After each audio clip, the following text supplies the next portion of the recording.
there, welcome to Will Rogers State Historic Park. I'm your interpreter Callista, here to show you another one of the chaparral adaptations that we have. Now this plant that you see behind me, not talking about the laurel sumac. If you watch my other videos, you would have seen our laurel sumac that has those taco shaped leaves. But do you see the orange that's behind me? That's California Dodder. Now I'm going to show you a little bit of a close-up of it.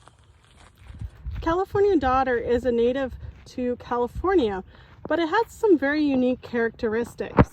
You'll notice it is growing on top and creating a mat over the laurel sumac. That's these taco-shaped leaves right here.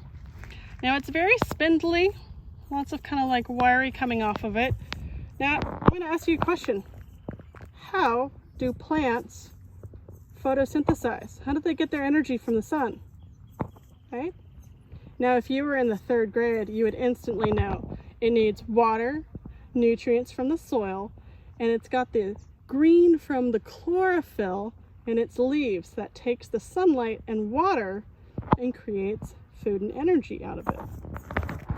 Now, does this California Dodder, those orange spindly things, looks like it has any chlorophyll in it? That chlorophyll, which is characteristically green? I do not think so. So, how is this plant getting its food? Well, you notice that this one, and let's walk over to the next one, and this one are growing on our laurel sumac. And that is because California Dodder is actually a parasite, right? It's a parasitic plant. Isn't that kind of neat? So what happens is this plant bonds to the roots of the laurel sumac and then steals energy and nutrients off of it. The laurel sumac generally has enough nutrients that this isn't an issue. Occasionally, the California Dodder will grow so large that it will become a sheet over the laurel sumac, blocking out sunlight, and eventually the laurel sumac will die back.